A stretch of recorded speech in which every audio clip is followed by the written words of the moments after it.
why don't you explain what you were thinking of, like what's similar between learning how to climb a mountain to learning how to play high stakes Yeah, MTTs or being I ready can against try. battling Sam Grafton at like the final table.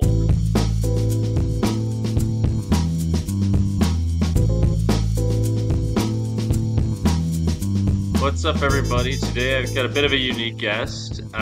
She is making a bit of a splash in the high-stakes poker world, winning since she stepped on to the poker world, made about 1.2, 1.3 million in cashes, which isn't that much, but she's new to it, and she's actually, in my opinion, much more accomplished than a lot of the poker players. She's got a lot of accomplishments in fields that I personally envy. Even at a young age, she was a national chess champion. I think I'm getting that right. And she's won like the prestigious math competition in Russia, which is very, very hard to do, from Lithuania. And on top of that, she's an accomplished entrepreneur in the tech space, which is very, very hard to do. Created multiple like multi-million-dollar companies, I understand, creating grid dynamics and right on track in particular, and also involved in philanthropy as well. Please welcome everyone, Victoria Livschitz. Is that how you say it? Very good.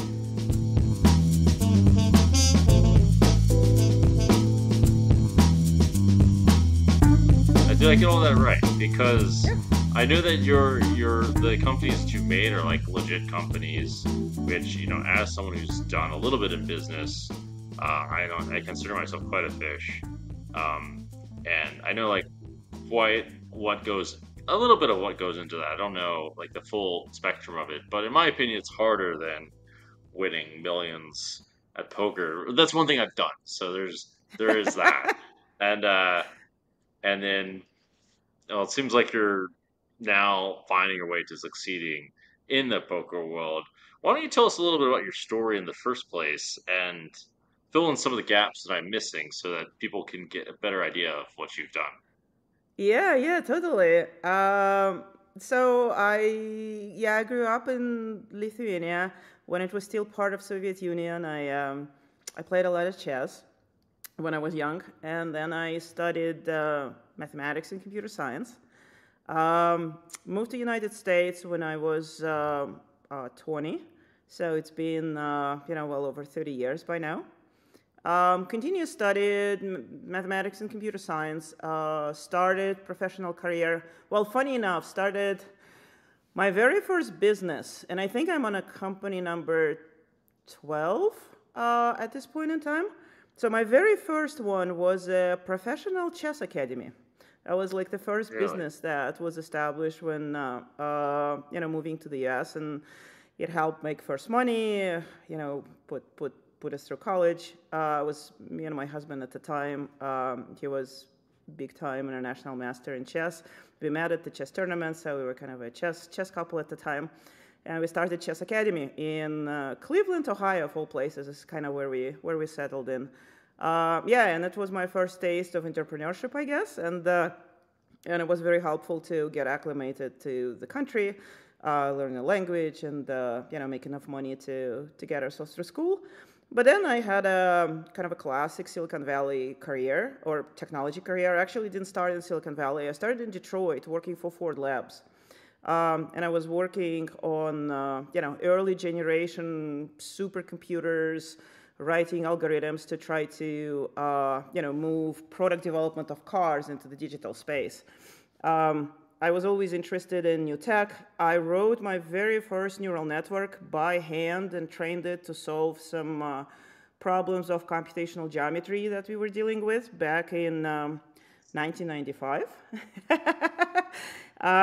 And then the internet started to happen, right? I got very lucky to be in the right place, right time. Java was a programming language that was kind of born to really make internet work, if you will, at scale.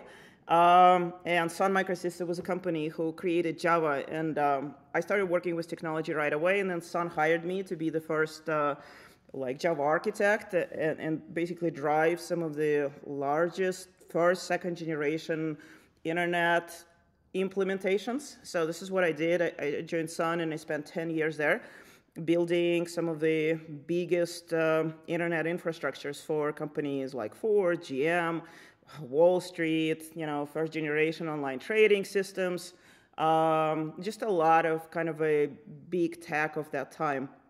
I became principal engineer at Sun, then senior scientist, and I guess my last claim to fame on the technology side, I was part of a fairly small group in Sun Labs that built and commercialized the very first public cloud. That was back in 2004, 2005.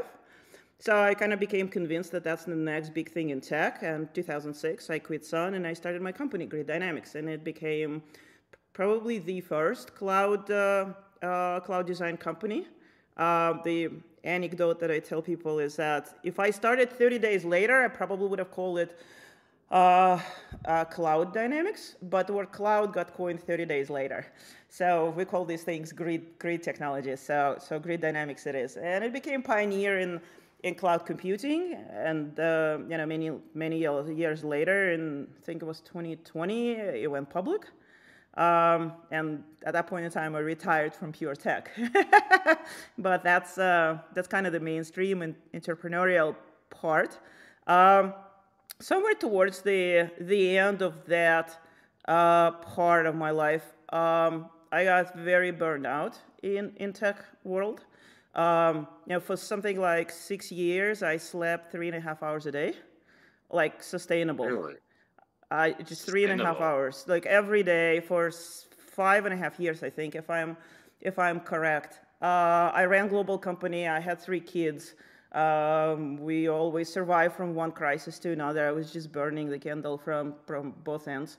And probably not surprising, it did take a big toll on the health, physical and mental. I had massive breakdown. Took years to recover from that. But then at some point in time, I discovered mountains. And then probably between like 2017 until COVID, which kind of killed that in a big way, I just kind of became obsessed with mountains, mountaineering, long-distance backpacking. I would sleep 30 days a year in a tent. I would usually cover thousands of miles every year of hiking in wilderness, climb some mountains. You and I chatted that we both have experience of climbing Kilimanjaro. I've climbed some mountains and backpack in Latin America, between Peru, Argentina, and various parts of Patagonia, incredibly beautiful part of the world. Probably my favorite track was 7-day in complete wilderness of polar Alaska. Haven't done anything in Europe and Himalayan yet. Looking forward to that. But yeah, that was kind of a big thing. And then when company Grid Dynamics went public in 2020, I was already long determined to be done with pure tech career. So I retired and moved from Silicon Valley to Montana, and started outdoor recreation company called Ride on Track. And the big aim of Ride on Track is to kind of revolutionize what happens when people go to the wilderness and kind of live that for some period of time, short or long. So it's actually attacking the nutrition part of it. Kind of rethinking what do people eat when they go into the wilderness.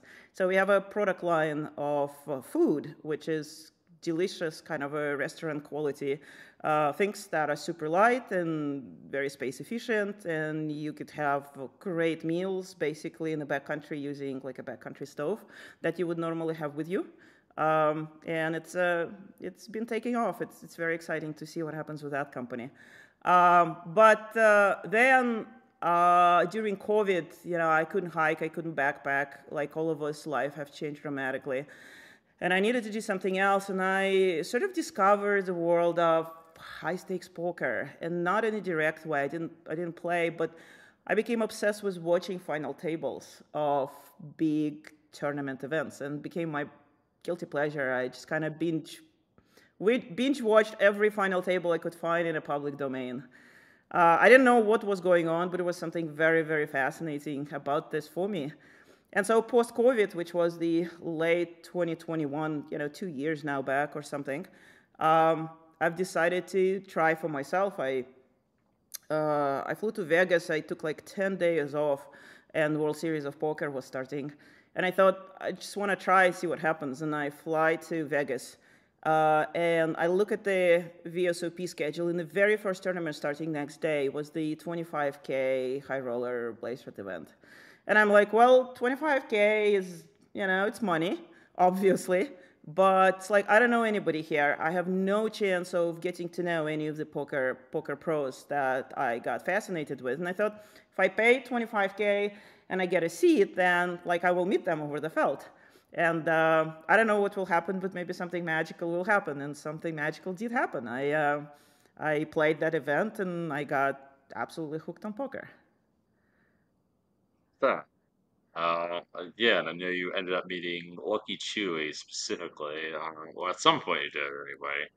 At some point you Yeah, guys did connect. at that first tournament, I met actually Sam Grafton. He was at my table. He ended up busting me. I ended up running into him in a series of next events that I've played. I did play other events. I played 5K, 6max, 3K, 6max. I cashed. I actually ended up being about 30 grand ahead, in the subsequent 10 days. Beginner's luck, or I have no idea how that happened because I did not know what I was doing at the time. Nevertheless, I think common sense sometimes can get you, somewhere in poker, even without a lot of theory. So anyways, I kind of met Sam, and then he became my first coach. So I kind of had a great guy give me, the first set of ropes around, how do you think about poker? What is GTO? How do you actually even study poker? That all came from Sam. I'm eternally grateful. But then, 2 months later, I entered my first 10K high roller at the studio, and this is where I met LuckyChewy, Nick Schulman. LuckyChewy was at my table. We ended up battling blinds on blinds for several hours. I've done well. I final tabled that event.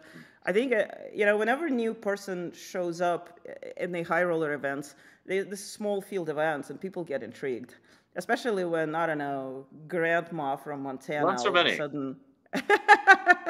Sorry? Yeah. Yeah, there aren't so many people that just show up out of nowhere and play. I mean, it does make sense that you're from big tech or not really big tech, I guess, but like the tech world and all that stuff, because those kinds of people do tend to find poker and find it interesting and that kind of thing. Because there's quite a decent amount of, or at least I think there's quite some crossover at the point where poker becomes analytical, and you have to learn how to apply software and all this shit. Well, this is really So kind of I my mean, that makes big sense to me thesis. anyway. Yeah, Huh? it's kind of my big thesis is that when I mean, obviously there is something there since I have kind of fallen in love with poker so much, so quickly that I have some natural abilities in the game, but I think the part that is so interesting for me personally as I pick up poker, I hope to become a world-class poker player. And typically, if you look at how people make their way through poker, I mean, it's a game of young people. While you can play poker very long, and we could see people like Eric Seidel that's completely crushing it, for decades. Nevertheless, typical narrative is, people who get into poker extremely young, and then they play millions of hands online. They get very fast, very, very quickly. You need a lot of health to sustain the stress of high-stakes poker career. You need, obviously, a lot of, Yes. other skills. And I think that while all of this is true, there is a lot of transfer learning that happens, and you can come to poker late in life with some skills that have direct applicability to poker. In my case, it's chess, it's mathematics, it's entrepreneurship, which is another extremely complex, high-stakes game that makes poker simple by comparison. And I kind of want to see for myself. I kind of want to see for myself and maybe prove a little bit of a thesis that you, in fact, can, learn poker by applying these skills that you can bring to poker from the outside, and that cuts the learning curve dramatically. So far, that thesis seems to be working, but we'll see. I want to talk briefly before we get into that. I think it's a great conversation topic. I want to talk. I want to throw a couple hooks out there for the audience about like what kind of figures you were, what kind of figures you were looking at for the or just something that like a lot of people that wouldn't really understand the business world that would be able to get to an idea of like how good, how like, I mean, how I just think it doesn't necessarily mean that much, but to show that you really knew what you're doing in the tech space through like the kinds of numbers that you built the companies up to. I don't think personally that it necessarily. I don't know actually, but I don't think it means that much if someone built up. Uh, the difference between someone building up a company to $1 billion versus a few 100 million or something like that, or even 100 million. I don't think that necessarily indicates a major difference in skill. Is my It personal guess, but does. like to show. Oh, it It does. actually, it does. Yes, it does. Really. The so I think there's a few key milestones that a company goes through that require completely different skill sets, if you will, as a founder or as a leader. I would say definitely getting to your like the first big milestone is getting to revenue, like any revenue. Because if you have any sort of a sustainable customer base, however small, you already proven that you have a product that somebody is willing to pay money for. And that in and of itself is hard. And lots of companies never get there. So once you have a customer Right. base, and it's not just like a one-off deal that somehow you made one time, Can but we it's start it's with kind of like where you built your company to? Can we start with that just because yeah. where you So built like Grid Dynamics right on track and today. Yeah, yeah. At the time when we launched. It's an interesting time. We were the very last pre-COVID Nasdaq IPO. We IPO'd on March 6th of the COVID year. It was Friday. Stock market was already, very volatile. We didn't know if we were going to IPO or not because of that volatility. We did, and then like over the weekend, just the sky fell down and the like markets crashed for many months to come. It's not ideal time to IPO by any means, but we were very lucky that we did. And everything crashed, and our company stock crashed, and then it took us a good year or so to fix it. And then it quickly climbed from whatever $8 that it was when we launched to almost 40. And then other bad things happened, like war between Russia and Ukraine, like economic collapse and whatnot. So the stock fluctuated a lot. It fell from 38 back to 8, then to 25, then back and forth. Such as life. So it's kind of hard for the public company to have a value. Let's just say that, at peak, I think valuation was somewhere around 2.5 billion or something like this. oh I think really? I held Oh, I had no idea. somebody told me that this was like a highest valued publicly traded Nasdaq company that was like started solo by a single woman. Maybe I have no idea. I don't really track things like that. But I mean, objectively, building a public company is extremely hard, very low likelihood. We also did it in completely contrarian way. We raised almost no venture money. I was trying to, and I Pretty was contrarian. unable to raise money in the early days, so just made company profitable and took it public, being profitable every day of its life. That's just not how tech companies are built. So that's a very unusual success story. Pretty legit one. I mean, compared to like just Yeah. raising a bunch of money and like that's not, the other way sound like a little bit of nonsense to me. Like I don't even understand how these guys raise so much money half the time without like a Honestly, track record. I Like don't how either. I don't either. I'm not very good at putting stories together, getting out, and just raising obscene sums of money on nothing. Never prism. figured out Yeah, this trick. I don't know how these guys do it. I mean, I'm a bit curious how that works. I mean, definitely I found it's hard to raise money for charity, but that made a lot of sense. But yeah, I mean, I think a lot of people can understand like potentially multiple billions worth of uh, Yeah. like what are the valuation, even though like that number by itself isn't really. I mean, I guess it is really meaningful. I don't know. I think it's more meaningful that he made it like just by making the company profitable.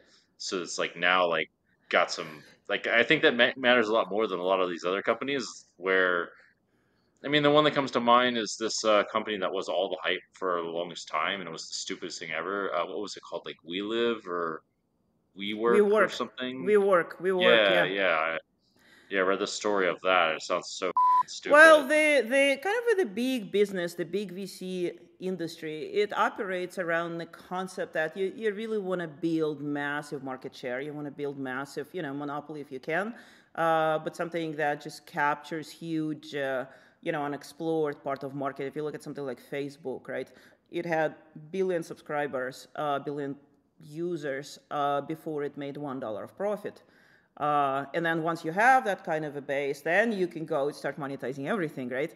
So it's a little different way to build an empire. Like Amazon had been has not been profitable Yeah, years and years and years and years. Like Tesla has been losing money per car for years and years and years and years. So there is certain logic in this whole idea of go big or go home, and some of the biggest sounds success so stories like of big tech is that kind. But certainly my personal experience was of different kind, and I mean it worked out fine. But I well also want to the find. Yeah, go ahead. well I want to like clarify for the poker audience that poker is actually like kind of similar to play poker is kind of similar to having a liquid company where you like make liquid transactions over and over and over, which is a much more reliable, much more, I think it's a much safer way of doing things than the method that you're talking about, which is like you go big and you make this like giant thing that's giant amount of value, and then you don't make a dollar until like finally you start, you finally do have value, and then you somehow turn this into money. Seems like a far riskier way from what I understand. Um, and I just think it's important to point that out because I didn't like realize that when I was going from poker to like investing in like private equity or whatever, and then Yeah, realizing, oh shit, all these things have no value at all, and now I have no exit yeah, strategy for these investments that I made, and now I'm just screwed yeah. on a bunch of these investments.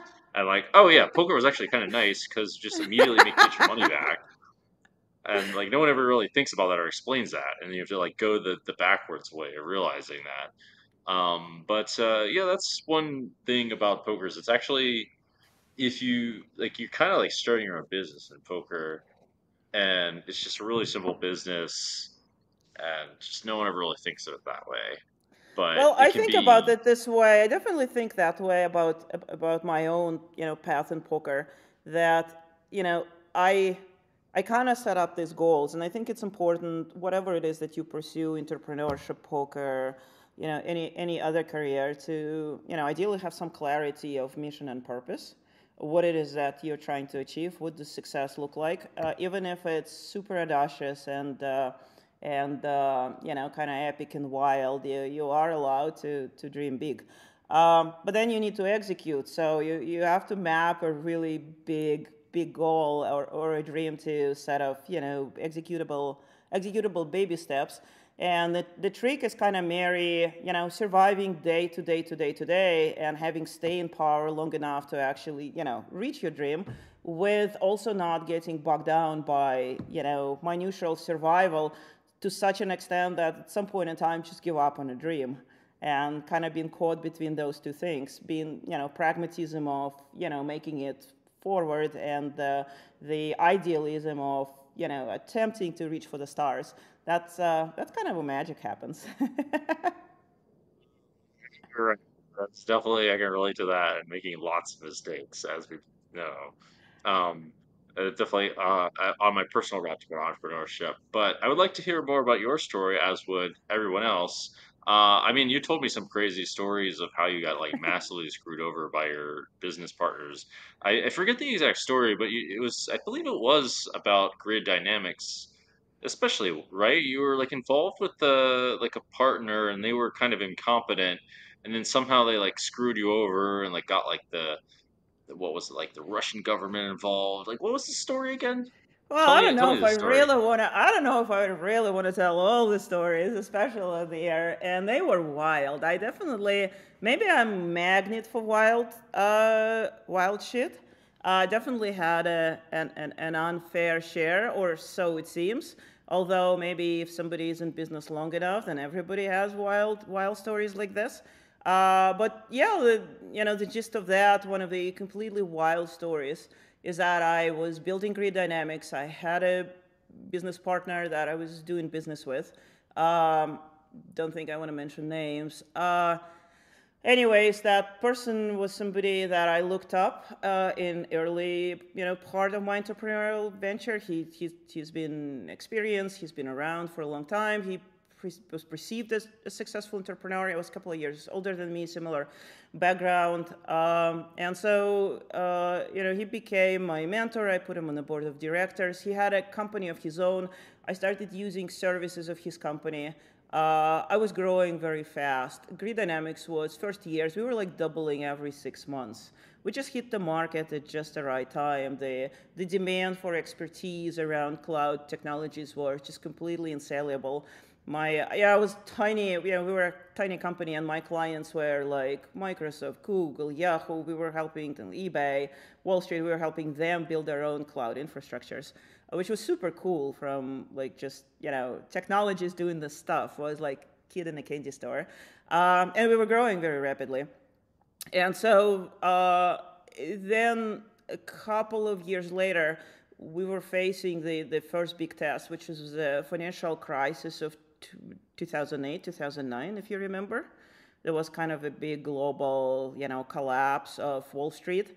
And that was like 6 games. Yeah, well, that was very dramatic in my world. My company was 3 years old, and all of a sudden there was this just nuclear winter on technology spend. And I lost something like 60% of my revenue between December of 2008 and January 2009. Like everybody froze, all spent on new technology. Companies went belly up, like tech, like Wall Street was in shambles. Retailers, big retailers were my clients. They like all froze their spend. So it was bad. And so we needed to survive, and then this friend of mine, mentor of mine, came and said, "Look, why don't we merge our companies? We'll put our intellectual sources together and put our engineering resources together. We'll survive better together." And I thought, well, I'm first-time tech entrepreneur. I don't know what I'm doing. These people do. Let's kind of merge and I'll learn from these guys. And so we ended up merging the company, and it ended up being just a, in retrospect, giant mistake. I probably didn't do my due diligence, but essentially it was presented to me that their company was much bigger than it really was. So I ended up negotiating kind of a very shitty deal on the merger. And after that, I became CEO of the joint company, and we continued to grow very fast. So, Grid Dynamics portion of the business continued to grow very rapidly. Their portion of the business was very quickly collapsing. And then, as we agreed up front, I was the CEO of the joint company, but this other guy kind of felt that now he was out of place. That did not kind of feel good for him, I think, on a personal basis. So then sort of a jealousy and rivalry, I think, was born. And then at some point in time, he became very withdrawn from the business, and we kind of agreed that I'm going to try to find somebody to buy him out. He said, fine. I went out and I found a party who was willing to buy his stake in the business and put in a bunch of money in the company. And so I did this, and when this all came together, he kind of backed out of the deal. And then it turns out that they kind of prepared the hostile takeover. And so broke that deal, and they spent all of this time kind of preparing to attack the company from inside. And I wasn't ready for that at all. So that was all very dramatic and very scary. They were also very wealthy people. They were from like Russian. Their parents were Russian oligarchs. There were two partners there, and so they had unlimited money. So they sort of attacked me from U.S. side, just big legal lawsuit, like shareholder lawsuit. This is our company we're taking over. It takes resources. I didn't have resources to fight the lawsuit, right? And then we had engineering in Eastern Europe. We had engineering centers in Russia and Ukraine at the time, and they had high-level connections to, Russian government, and so they attacked from that side to trying to annex the engineering centers. There were some absolutely wild stories. How I was was able to survive and, kind of break up with them and still have the company. And that's definitely a story for a different time. We need ample amounts of scotch to go over that one. But long story short, we were able to survive. I remember you basically end up superseding their company somehow, and then their company Oh goes yeah, for sure. bankrupt. Yep. That's what I Yeah, remember. it was. Yeah, something like. It was. We did all right. We've managed to survive. Yeah, And it feels thrive. like mistakes. And that's how it often is, right? You kind of you survive. Poker is a lot like that, right? You grind your little stack, one head at a time. One chip up a little bit, maybe survive one pay jump at a time, and then you double up 3 times and you take it down. Yeah, something like that. I mean, presuming you don't what's the word? You don't lose your tournament life or whatever. Correct. I mean, it does make sense to me that there's kind of the same principle going on where someone just get out of whatever it is in their company, eventually, even if they have all the luck in the world, they'll go bankrupt or whatever. Whereas the opposite's true, but you do need some luck to not go bankrupt. We had just to show how much variance is in business. I think people one of the things that poker teaches people is to understand just how brutal variance is, and variance is incredibly brutal in life, and it's very brutal in business.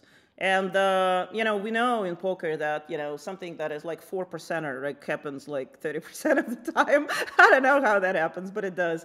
But in life and entrepreneurship is like this as well. We had some completely amazing timing stories. There was a time in I think it was 2015 when I was very close to selling the company.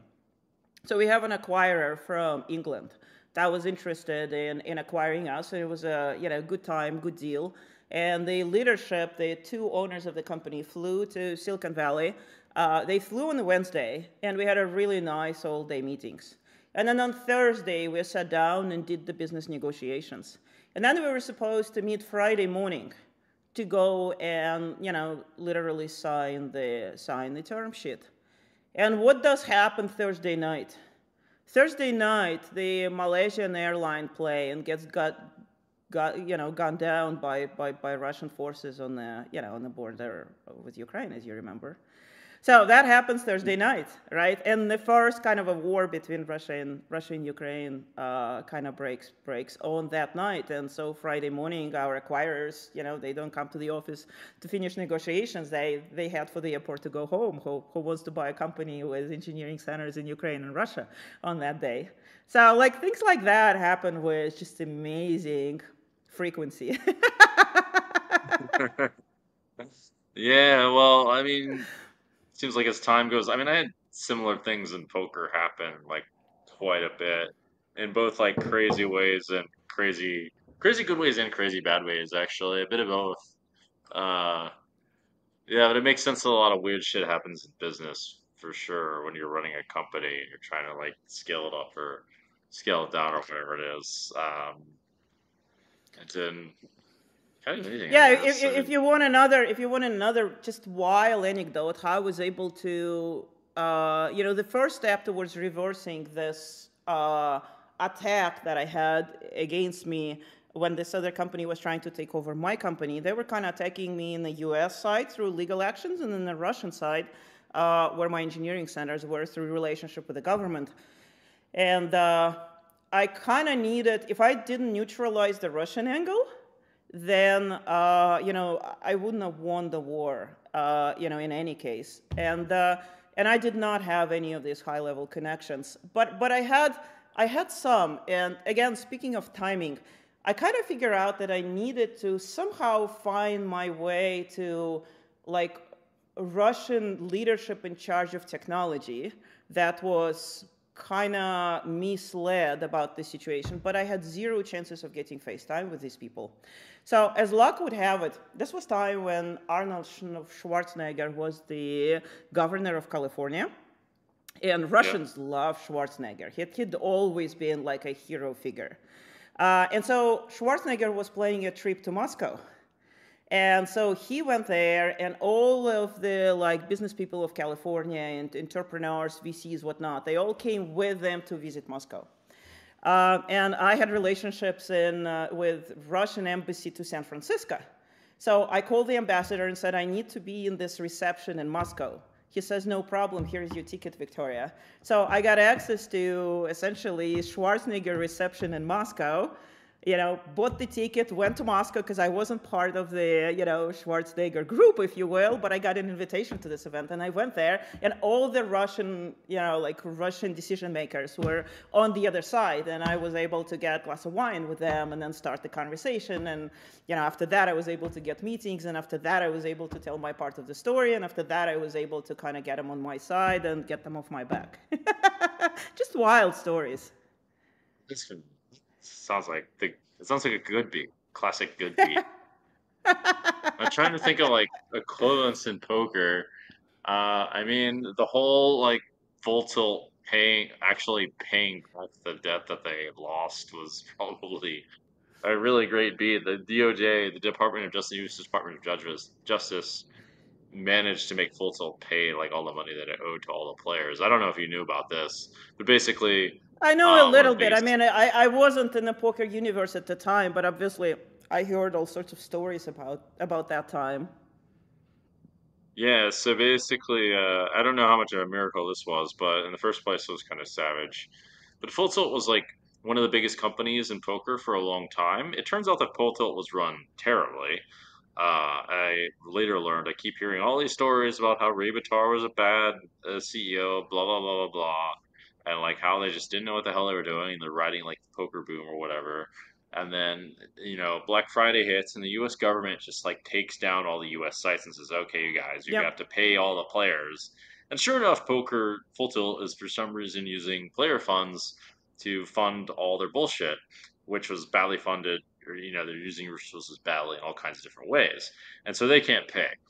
And somehow, basically, if the party poker decides to buy Full Tilt for some reason, which is one thing, and the U.S. Department of Justice steps in and somehow makes it so that the party poker has to pay Full Tilt poker's balances out for all the players, and somehow everyone gets paid. I mean, this is actually a pretty crazy story from my perspective, that this happened. I've got a number of crazy stories that of good beats. I got some really bad beats too. Yeah. I had a hacker like pay back 250K to my account, and I was like the guy who got paid like the most from the hacker.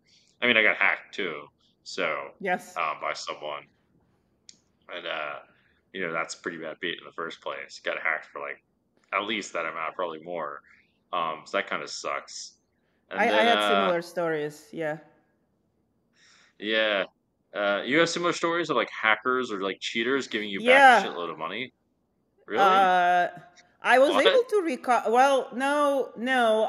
So I had a case where a large amount of money was, in fact, a similar amount, about $250,000 or so. It was pretty ingenious. Like, it was my first introduction with how sophisticated these people are. I was traveling, and I had conversations, as I always do, with my financial advisor.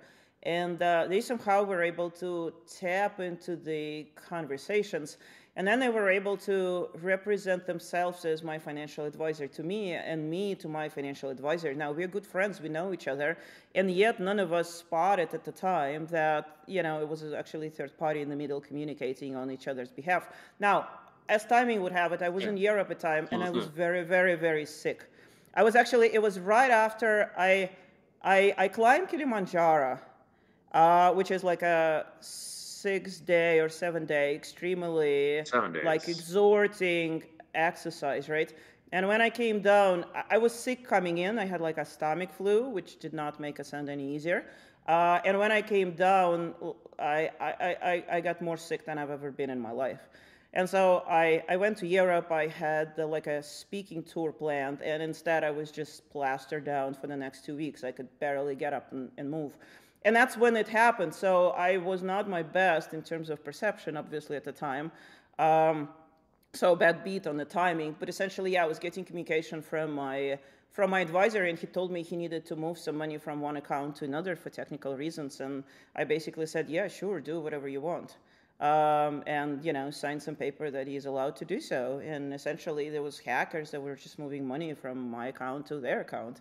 And then, as luck would have it, we kind of spotted that something was off in the communications right at the moment, like right after the money was moved. So we were able to alert the banking system, and they were able to like quarantine the amount. So it left our bank account, but it didn't clear yet on the other side, and they were able to stop it and then move it back. Okay, well, that's a good beat, relatively good beat. It Yeah, didn't sound like yeah. the cheaters actually gave the money back, which No, they sucks, didn't. but They certainly did not. I don't know how you manage cheaters to give you money back, but yeah, we were just able to kind of get them back. magic, fucking Yeah. magic, man. I mean, I do Yeah. wonder what if these guys ever like do get paid or do pay for their crimes or whatever. But one thing I did learn that's funny is like usually con artists actually don't make any money. They're like they they uh they have to be in it for like actually liking to run the con, um, which is one of my favorite fun facts. Um, you what was I gonna say? Yeah, most for the most part, I would say you reminded me that you reminded me of like some bad beats that I had. Like I had a kind of the opposite thing happen where I was talking to someone else for real that had some money of mine, and then the hacker like jumped in and then said, "Oh, send some money here," and then the guy sent some money there because he just talked the previous day, and then he did figure out. Oh, the hacker said again like, "Oh, send some more money here," and then my Yeah. guy realized, wait a second, like something's weird here, and then Yeah, did they're figure they're out. both they're both Fortunately, after that, sophisticated and stupid. So you just really have to be huh? on the. I mean, they're both sophisticated and stupid, and it takes some skill to learn to like spot the patterns like that, and not be the sucker who falls for stuff like that. But yeah, I mean, bad beats in So life, good beats in and so life. the audience knows. Um, so everyone knows, like now there's AI that can copy someone's voice, and if Yep, a hacker can, this is what's coming. I mean, people are yep, doing this apparently on yep. Telegram, is like sending voice messages of like people saying, "Hey, like send some money here," blah blah blah. I mean, I don't think they have And recorded videos video. too. Both Are you voice and serious? videos are essentially going to be the deep fake, right? Is just impossible to discern. Well, it's probably not impossible. There's probably like some things that are super hard to Yeah. copy from. Like start throwing in some humor or whatever it is. Yeah, but But the yeah, that's voice, what's the coming. voice and the image is already like a solved problem, unfortunately. Well, that's too bad. I would think you know quite a bit about that stuff, especially since you're on the poker tech side. Would you like to go into more ways in which entrepreneurship has helped you with poker? I mean, I remember I personally saw as I was seeing you improve, like one thing that you were doing that I thought would end up hindering your progress, but I mean, it wouldn't hinder it in the long run, really, Tell me. that much because of the way things work. Well, you're doing this. It was just this like at some level you start. At least I start personally seeing like you could say meta patterns to how to learn and how to study. So one Mm-hmm. thing you were doing was like going deep into like every single tree to find out.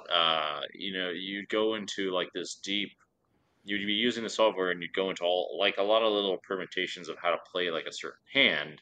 And the fact of the matter is that there's diminishing returns for studying for that particular hand in that moment. So it makes more sense to like get the gist of it and then just kind of move on because there's infinite little, not infinite, but there's like a shitload of permutations. That'd be a far more effective way, at least in the medium term, to learn. Um, but perhaps it might benefit you in the long term because if you spent enough time, you would be able to go through these hands a little bit faster and realize the patterns a little bit faster, and so you'd still like learn something doing this. Um, an example for the audience would be it's just like a heads up hand, and you're going through like what to do on 2-2-7, and looking through all the turns and whatever, blah blah blah, and like a single raise pot where you just raise and the other guy calls, and you're looking, okay, maybe let's just 1/3 bet, let's just half bet on the turn, all this stuff, and then just never get to like 3-bet pots and just take forever on this 2-2-7 in a single raise pot. I mean, this is what I'm talking about as an example for the audience. But I think if you were persistent enough and like really like work through that, you would get through that. And what I'm trying to say is like it doesn't matter that much after a certain point. Like half pot and like 3/4 pot on the turn Sure. on 2-2-7 are not really going to make that much difference as long as like overall you're putting roughly the same amount of money into the pot, according to like how people respond, and if you're like trying to create a balanced strategy or like trying to exploit someone or whatever it is, and doing it in a consistent manner. Does that make sense? Yeah, no, it certainly does. I think so. So if you go, I think your question was talk about how I'm kind of applying the techniques that have helped me be successful in other places to studying poker, right? That's kind of Yeah, the gist of it. particularly entrepreneurship, because I can see a lot of Yeah. crossover between poker and entrepreneurship. In fact, the parallel I just mentioned, because I know that in entrepreneurship, there's a point where you can't get all the information, but you have enough information where you just got to make a decision and then go for I'll it. That quality actually is I'll, more important, I think.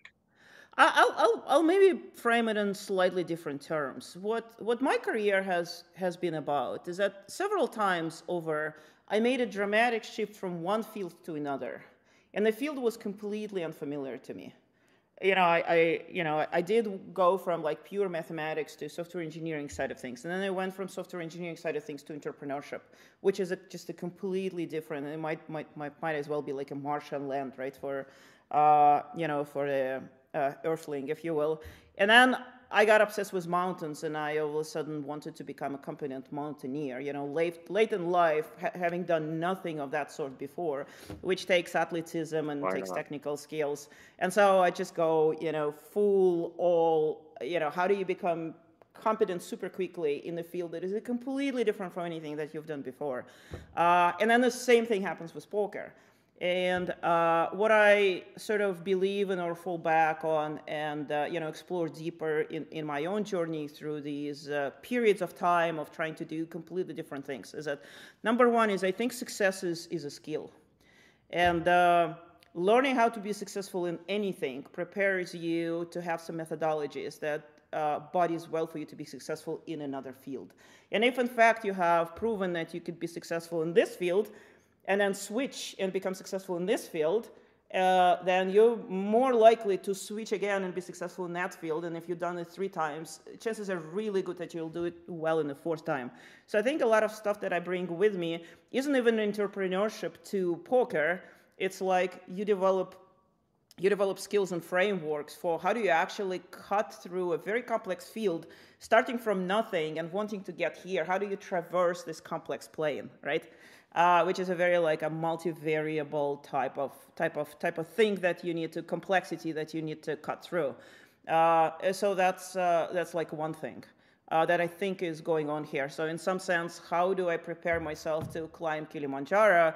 Less than a year into the that whole journey versus how do you get yourself into a high rollers to become, competent as quickly as possible? They're not as different, in my opinion. You use some of the same methodologies. But then, of Well, course, there is... Yeah, go ahead. I can see some parallels for sure. I can see like the patterns of how you might learn and that kind of thing. But why don't you explain what you were thinking of, like what's similar between learning how to climb a mountain to learning how to play high stakes Yeah, MTTs or being I ready could against try. battling Sam Grafton at like the final table. Well, yeah, I mean, you said, I mean, I could Yeah. try. I could say some things that might work, but I'd rather you say them. Yeah, I will try to make sense out of it. Um, so first, so it comes down to some things. Part of it is squarely in a mindset realm. You kind of have to be comfortable with doing insane things and thinking that you can win. Some people just don't have that capacity and, believe in yourself to such, I don't know, maybe maddening extent as to even allow yourself to go after things like that. And then, you start going down that path and the going gets tough. I mean, it is. You get beat up a lot. Just continue to persevere, continue to believe in yourself, and you're lucky starting off to just get up and do this again and again and again. That's kind of required to be successful at the end, no matter what it is that So you're trying to do. that's a fair point. I would actually relate this to something like faith as being. I mean, this is kind of the way that I looked at it, is this as being like a prerequisite before like having some intelligence or whatever. Um, because it seems like this was behind anyone being able to do anything. Is you just have to keep Hmm. thinking, okay, I'm going to get better at some point, blah blah blah, whatever it is. I mean, yes, you definitely need that mindset in anything, as far as I'm Yeah, like. How I can you also not? think about it as a faith. Yeah, you kind of have a faith in yourself. And that's like a big one. And a lot of times it gets tested over and over again. Like why? What objective facts do you have to prove to yourself that what you're doing actually makes any sense? And sometimes there are no facts. You just go by raw faith in yourself and your ability to do so. So that's an interesting meta game that you play with yourself all the time when you're trying to do hard stuff like that. And there are more like techniques on the side of how do you actually manage your mindset. And one of the things that fascinates me in poker presents such an interesting trap for mindset challenges and ways to overcome it. So I feel like pursuing poker gives me so much techniques and skills of managing my own mindset, much more so than in much more controllable way than in other pursuits that I've had before.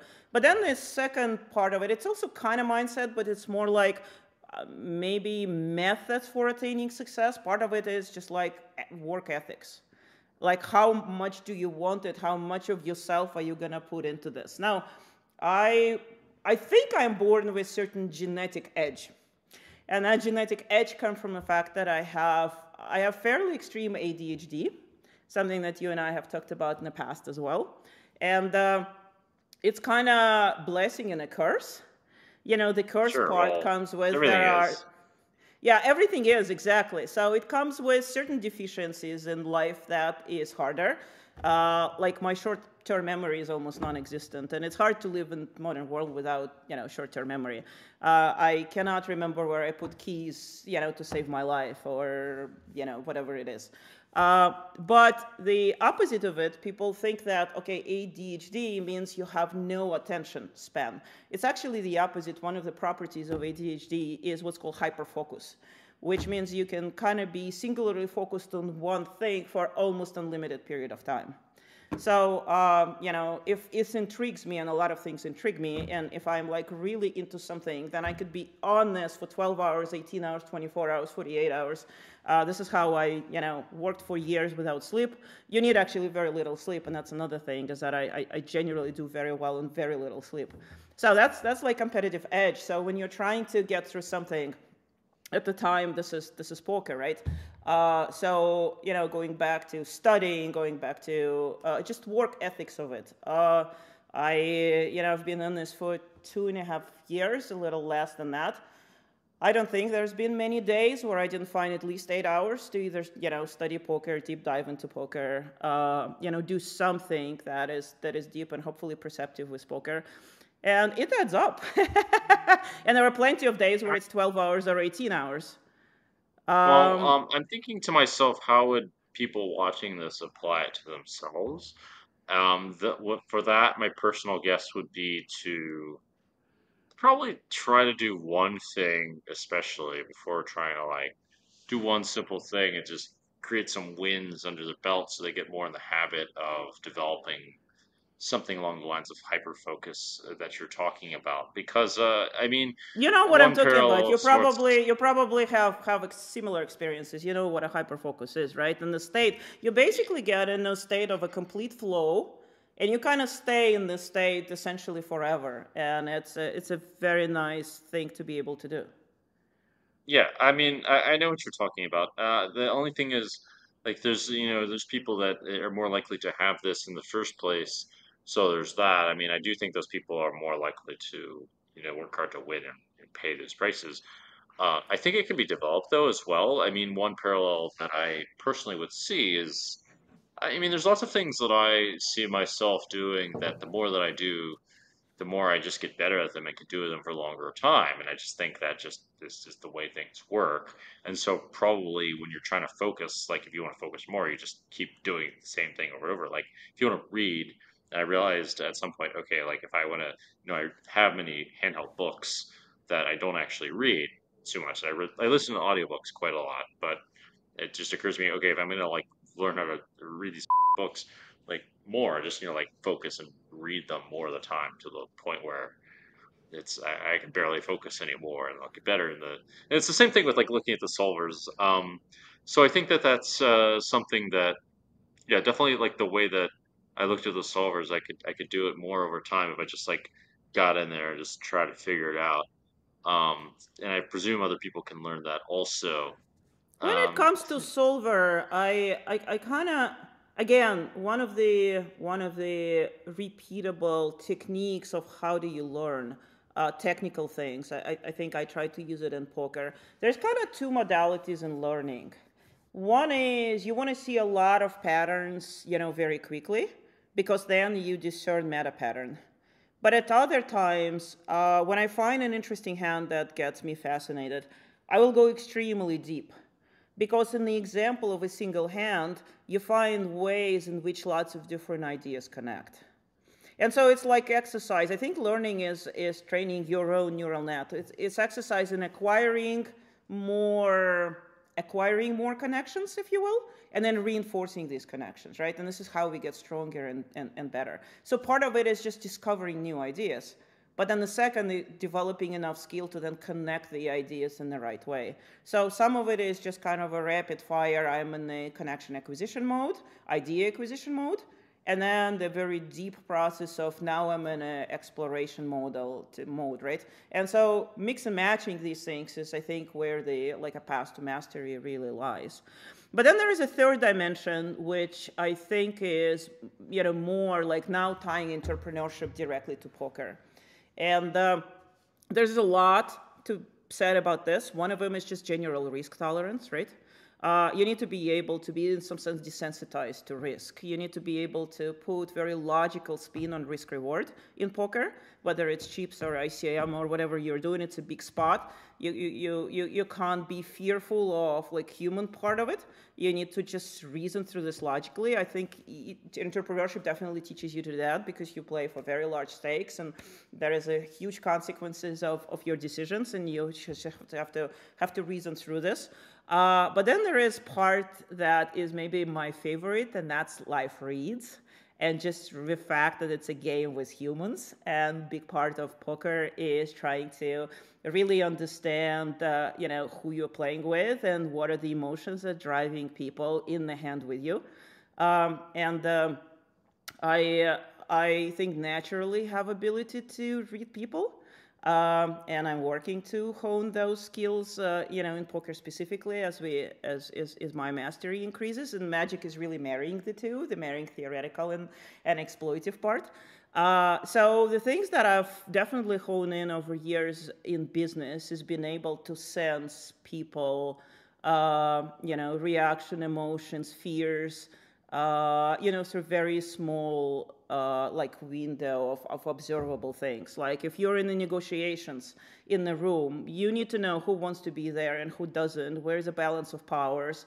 Like who is the top dog, right? Who is what are the roles of the people? What do they want?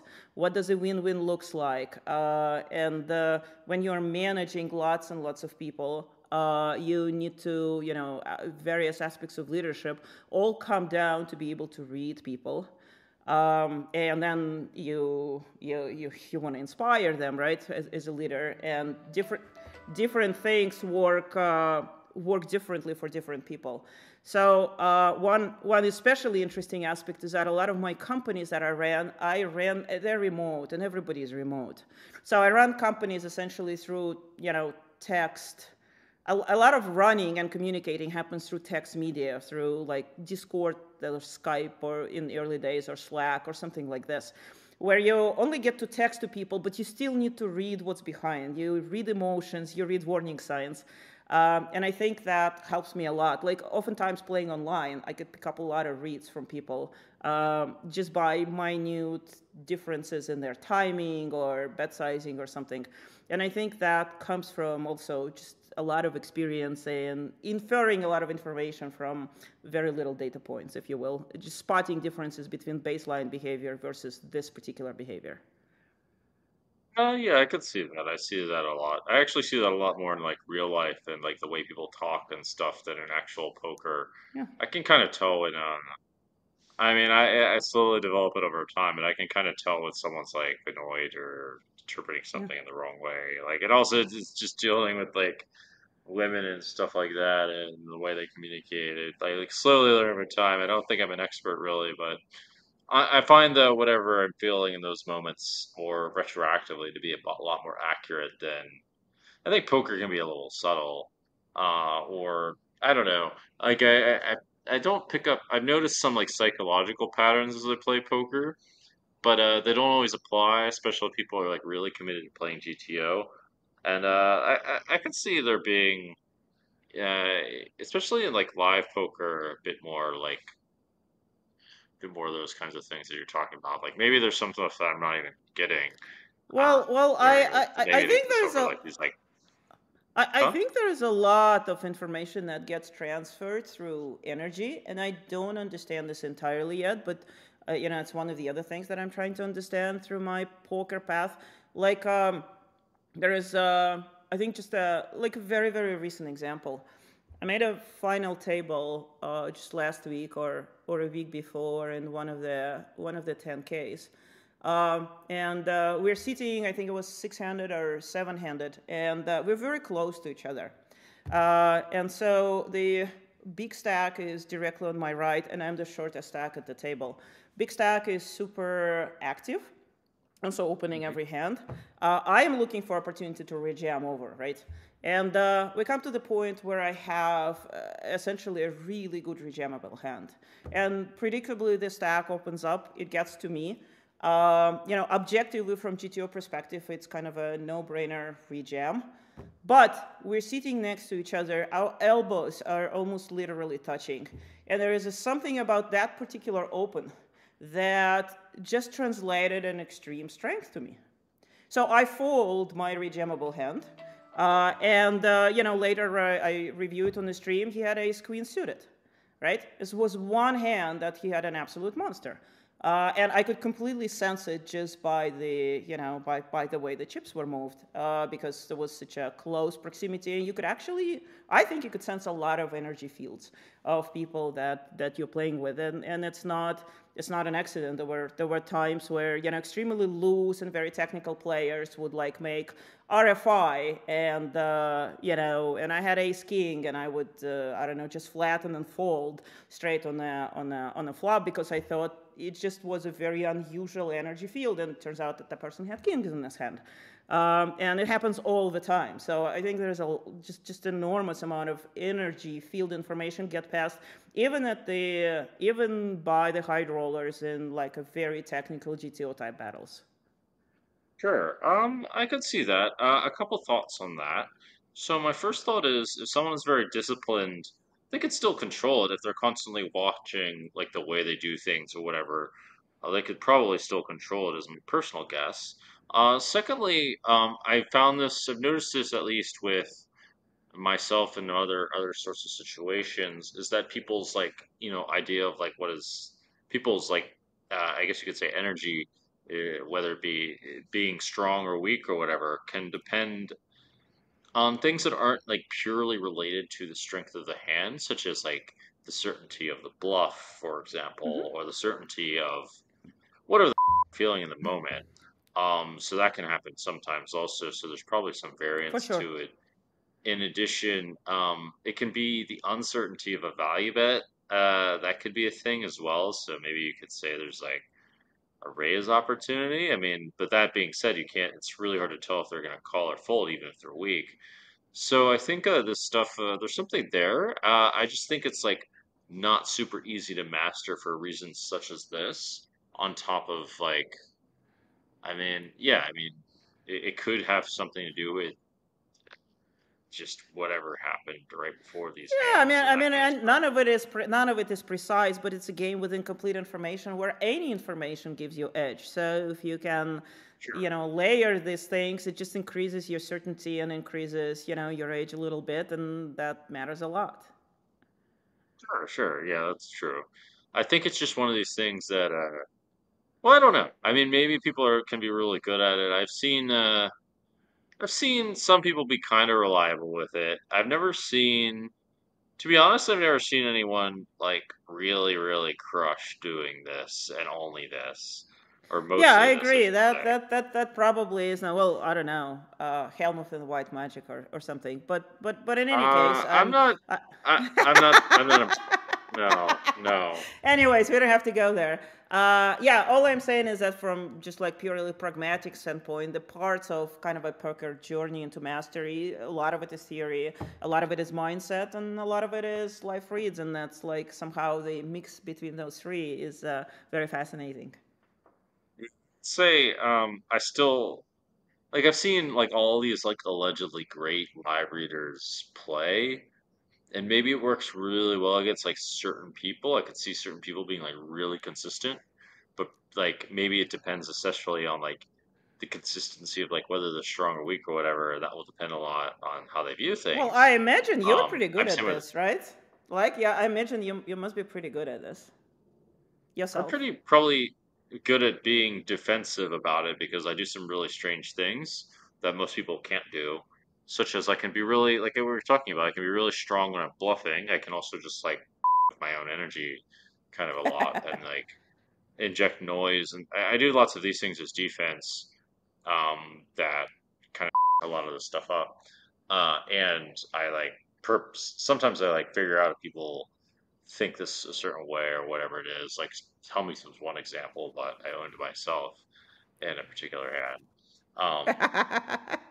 I was right, but I like forgot, and then and then yeah, I think when if I watch people more, I don't know. I don't think I'm particular sensitive to energy, which is something I want to talk about later when it comes to I think it's a related topic with getting more women involved in poker, actually, but it's just my hunch. I think I'm better at interpreting what differences in um, emotional outputs mean and when they exist. I think I'm really good at that.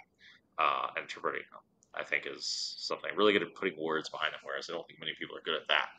So, where are we going with this? Yeah. Oh, I want to say, having watched the live readers, I'm really just not that impressed by a lot of these guys in terms of whatever. Actually, Charlie was the one that seemed to be, he seemed to have something going on, but it was a really small sample, Yeah. and it's, you want to have big samples for these kinds of things because people absolutely made the right decisions over like, 10 hands, many times, including made the right decision. I've been spooked out of my mind online for, it was just the GTO decisions or whatever someone happened to do. In terms, it's nothing more than in person for some reason, but like it was impossible. Like I would think it's impossible to get too many reads, but I don't know. I've seen some weird shit online where I'm just like, what the? I've gotten picked off so many times online. I just had no idea how like these people pick me off, and I'm like, what the? So just makes me. I don't know. I think there's something there. I just think it's a tough skill to master. That's all. For sure. For sure. But a very Yeah, fun one. yeah. Well, why don't we talk about your endeavor in poker, your company that you're creating, Octopi Poker. It seems to have a lot of impressive attributes to it, and I think it's really something worth discussing. It seems to be a really interesting coaching tool that not just had some technical capabilities, but also teaching in a fun way and was applying community to it. So it was approaching more Yeah. Yeah. emotional aspect. I'd love to talk about Octopi. Yeah, go ahead. Octopi Poker. So, you know how I said I thought I was done with tech, and I like moved out of Silicon Valley, went to Montana. I'm leaving civilization behind. I'm leaving technology world behind, and then I discover poker, and it becomes personal quest. And then, as you mentioned, I meet LuckyChewy, early kind of in my poker journey, and that's a very pivotal relationship because Chewy and a group of their friends, which is Chewy, Nick Schulman, Livschitz, they sort of welcome me to poker community in an incredible way, and I will forever be grateful. And they kind of, I laughed that they kind of adopted me into their group or a poker family or whatever, which on one part obviously accelerated my poker journey because now I could, ask them questions like almost 24/7. And Chu is just an incredible mentor to have through this journey.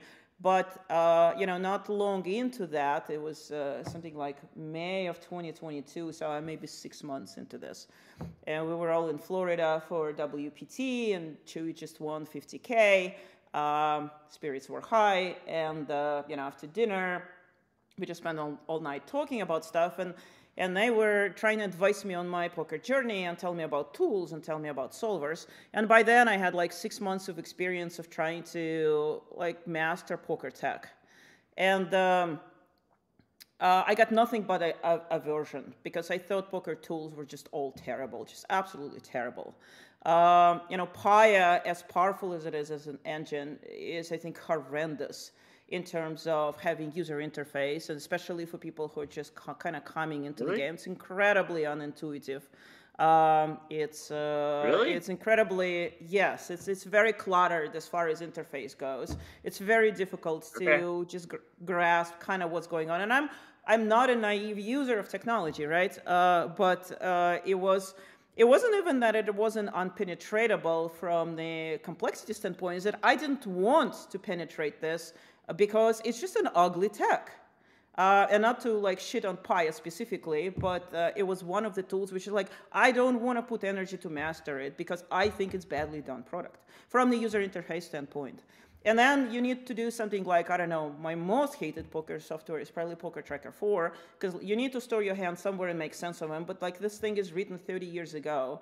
And like all of these things are written to be desktop applications and run on Windows. Like I haven't owned Windows machine for 25 years. And so it's just one thing leads to another. And I just thought that's a genuine state of poker tech was just like terrible. Now, GTO Wizard was a much younger company year and a half ago, and their product wasn't as powerful as it is today. And I give a lot of credit to GTO Wizard as I think being like a really first true poker tech company that democratized access to poker tools. And a lot of progress is really about that, about democratizing something that is otherwise like completely inaccessible. Democratize? What do you mean? Yeah, democratize. I mean, if you think about, like, go before GTO Wizard. If you want to learn and get access to the power of the solvers, the bar was freaking impossible. You had to be, first of all, you had to have a lot of money because you have to pay $1,000 to acquire a license. Then you had to pay whatever, $300 or $500 a month for the dedicated server that is going to run your sims. Like, it's expensive. You already needed to be fairly elite to know how to even set up parameters to run the sims. Yeah. So like this thing it's not accessible to people at all. And so GTO Wizard comes along and does what tech companies do. It essentially creates a platform where people who are new to poker can fairly quickly like open an account, pay a little bit of money. It's all online, it's all visual, the setups are simple, right? So it really does, in massive terms, democratizes access to solver type of technologies for lots and lots of people, which is why they were so successful. Now, I think that that's just scratching the surface, and there is so much more that needs to be done. But long story short, back a year and a half ago, we have this talk, and I explained to him why this poker tech is so bad and why this is hindering me, because I want to learn solvers, I want to learn poker, I want to crack code and complexity, and I want to use you're going to build your own software. Yeah, I wanna use beautiful and insightful tools for doing so, and I can't get them. And by morning, we kind of all say, well, f it, let's go and build the perfect studying platform, for poker players. And then Octopi Poker is born. And now, a year and a half later, we are coming to the point where, I mean, we have beta on the market, but over the next few months, we are going to roll out bits and pieces of the entire vision. And so the basic premise is this. So number one, you need tools that have interfaces designed for human beings. And the human beings in poker world are incredibly diverse. And you have a population of, super elite who need to be able to ask solvers very complicated questions and receive very, correct answers. So we absolutely want to have tooling for that tiny segment of the market. And there is literally millions of people and tens of millions of people who love poker and want to get better at it and want to understand what the is going on. So make tooling that helps anybody, who is just day one trying to learn poker to maybe 10 years into poker journey, but now they want to take study a little more seriously. Attack that huge sector of the market. Something ridiculous, like 8% of adult population of US now plays poker. I mean, this is a consumer product. Really? It needs to be thought as consumer interface. Like anybody, absolutely anybody, should be able to sign up, open an account, and start having fun, running drills, solving puzzles, looking at their hands or upload their hands and see what have they done wrong, what they have done right, and then going one level farther and looking, but what are the general strategies, what are general patterns and whatnot. So the big goal is to be able to just straddle absolutely everybody in poker community. And then the next piece of it, and that was a big aha for me coming into the poker, realizing that while we are playing at the table, it's an adversarial game. But when we are studying, the success of poker really boils down to who are you studying with? Who is your tribe? Are you part of the study group? Do you have mentors? Do you have people to discuss hands with? Study poker is actually collaborative activity. And I wouldn't be here if I didn't have Chewy and Philip and Nick to run hands by. And a lot of people have no access to community. And in fact, the big divide is whether or not you are part of the tribe or you're not. So that was like a huge realization for me. And coming to poker community from the outside, like there is a Twitter thing that's happening, and poker community kind of hangs around Twitter, but that's like a water cooler, right? That's for things such as giggles. And then there are Discords, which is where study groups really happen. But none of these things are really designed for poker players. It just doesn't integrate with poker content intrinsically. So we said, okay, if we're going to from scratch design kind of the ideal platform for somebody to study, admire, learn, have fun with poker, it needs to be social. Basically, it needs to be a social network built into the platform itself. So big parts of what we do with Octopi, it has to do with how people collaborate, how they follow each other, how they share hands, share sims, comments. Somebody creates cool simulations or drills, and then it can share it with the community, and other people can, jump in, train, try, compare themselves to others, discuss things. So building these kinds of discussion threads, groups, sharing is a big part that's just built into every facet of Octopi. And the next big thing is that we are about to launch, hopefully next week or very, very soon. We call it Poker Forum. And the attempt there is really revolutionize how teaching in poker or content creation in poker happens. If you look at how people kind of learn if they want to get better and they want to, hire somebody to help them, there's two ways. They can hire a coach, and even that is freaking hard. Like, when I just started, my first goal was like, I'm going to hire myself a poker coach. I have no idea where to go, right? I literally had to run into Sam Grafton, right? Like get busted by him in 25K to even had a chance to ask him like, do you know somebody who could teach me? Can you teach me? Most people don't know how to do this. There's no way to find coaches, wet coaches and whatnot. So there has to be like there's also no way to know who's really good and who's not. Yeah, exactly. Exactly, but tech have long had answers to this. It's called marketplaces. So forum that we're going to launch, immediately, at the first get-go is basically a marketplace of poker coaches. So we're going to launch with, 10 or 20 poker coaches. You're going to have some extremely recognized names. You're going to have people who are focusing on more niche markets. Somebody is just teaching women. Somebody is teaching specific, mixed games. Somebody is teaching, very advanced topics. And hopefully once we are up and running, if you're a chess coach, Jesus Christ, where does this come from? It's interesting. I find this. It's like I haven't played chess for 30 years, but there's some correlation between like chess and poker. And I'm thinking poker and I'm saying chess. My goodness, I don't even know where this stuff sits in my head.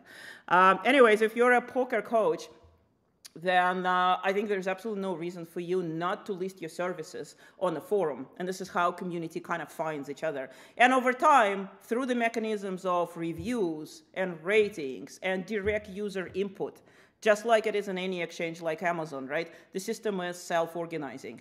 And you can cut through the noise by looking at who is most popular, what kind of reviews they have. Can I find people who are like me, who really like this program and whatnot? That's like the first level. The second level that we will work on very shortly, and will come out later next year, is a part of the forum, which is the platform for poker content creators. And what I mean by that is that if you go to Run It Once or you go to Upswing, right, or you go to something like that, which are sort of a leading poker coaching content sites, the poker learning today is extremely passive. You basically pay $1,000, you subscribe to the course, and you sit and you listen to a talking head give you video after video after video.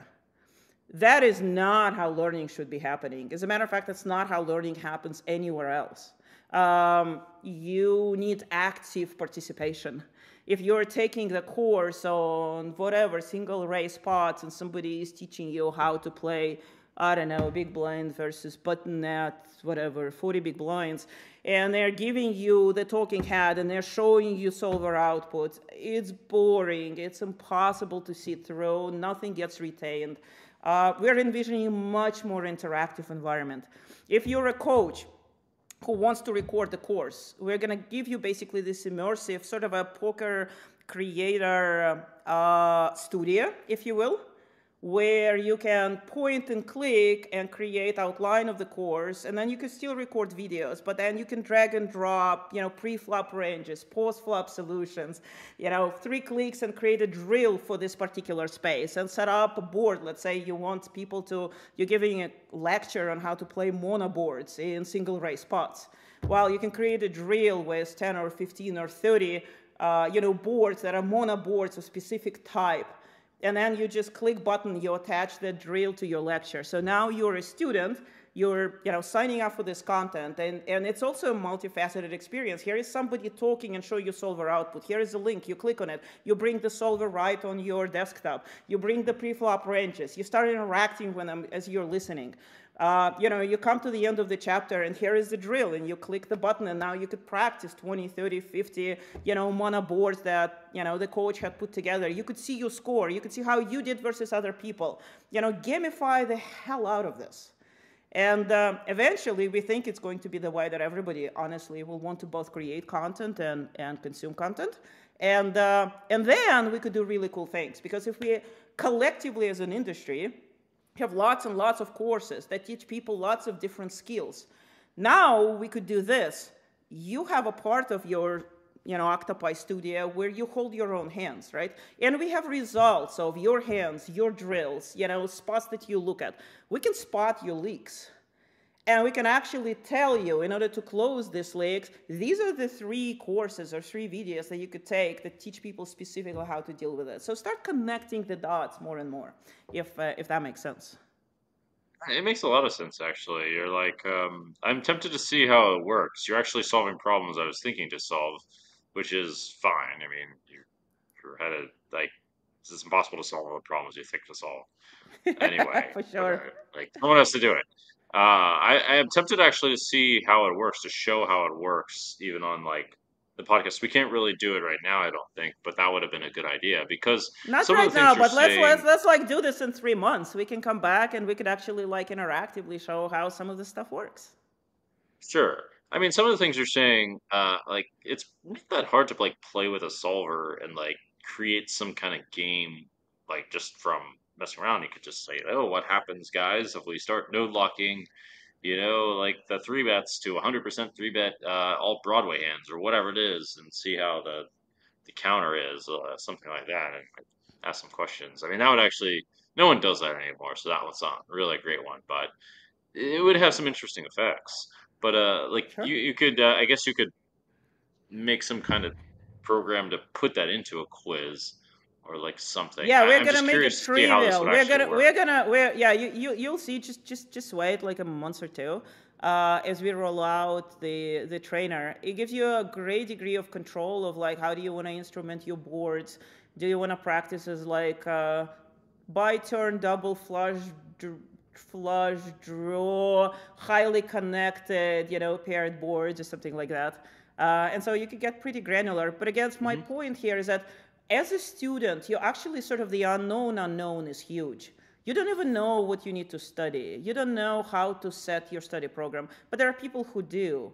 So be able to kind of bifurcate it where people who can teach others, they can do so much more kind of meaningfully than recording talking heads videos. They can create these drills, right? They can create kind of a learning passes and codify it for others to follow. So just creating an ecosystem where stuff like that is possible is kind of what we're trying to do. Cool. It sounds like there's a lot of resources there that could be really useful. I do think that's one thing I was thinking of myself was like I was even looking through the runner one's content and I was realizing, whoa, like if I'm trying to find, I don't know which I don't even know which like things would be good to learn a certain concept. Looking through, there's so much stuff to go through Yeah. on this forum. I mean, there's like who knows where to go through. It's like Yep. get so deep, so it's really hard to like figure out like okay, what's actual best content for this kind of stuff. I came up with this idea of like, okay, well, maybe it's impossible for me to do this, but what I could do is I could get like students to like collectively do this and create a reward system for the Yeah. people who provide like something that's good. Like that was what I was thinking of doing. Yeah. Like And we will playing have with big that, part or like of it. using costs to add that. And Huh? we will have a big part of it because the idea again is that somebody who creates a valuable piece of content, be it drills or simulation, something, they can kind of donate it back to the community. They could put it in a library, in a kind of a marketplace of cool things, and then other people can find it. So just creating this kind of encouraging creator economy, specifically in poker, and creating platform for that, so that people can add value in a variety of ways, including altruistic ways. Not everything is about money. You can actually do the analysis of a really cool spot and then put it out there, and other people want to follow you and like get benefit from it. Yeah, there's all Sure. kinds of ways in which I think this could emerge, and I'm very excited to see like which way the evolution will actually take place. And then there is another Not part everything. of maybe I want to mention there is a very cool thing that I think we've done that is part of Octopi Studio. And by the way, just to tell everybody, OctopiPoker.ai, it's live. We're in free beta. Anybody can go and get free account. We're gonna in free beta for a few more weeks. Then we're gonna start. We're always going to be a really cool free tier, which meant to be part of social. Like you could do a lot of cool stuff and forever be free member and already have access to a lot of different tools. And then there will be, I think, very compelling price points for more premier product. But anyways, I hope people will start just playing with this stuff. There's two more things that I want to mention. One is something called PokerBase, which at least in some parts of the community I know maybe has more buzz about Octopi, in that context than other things that we're doing. And essentially what we aspire to do is, learning poker boils down to a lot of things. Like solver is a very abstract thing. You give it a spot and it gives you a very abstract answer. Another way to learn poker is looking at very real spots, right? And what people are doing there. And nothing is more intriguing, at least I think so, is like final tables of the biggest events played by, the best players. And so the poker-base term comes from, in chess world, there is a thing called chess base. And the modern chess is impossible without chess base. And chess base is basically a database of every known chess hand or chess game ever played. And it's such an integral part of how, chess community operates. PokerBase is essentially attempting to create a database of every known publicly played hand. So it has hands from publicly streamed final tables. And we are in the early process of that. We are now digitizing, if you will, the PokerGO content, and we have a license deal with them. So every hand that's been played on any of the PokerGO public streams tournaments is either in the database or will be there soon. We'll get all the historic WSIP final tables in that database, and we are working with other stream providers to hopefully get deals in place where we could get all the hands from those things. We wrote AI technology that can watch the stream and generate hand histories from it. So we can basically digitize all the archives of the streams that's been played publicly, at least in principle. Pretty crazy. Okay, cool. And it's a very, very cool thing. So you could find the hands. You could find confrontations. You could like search and see.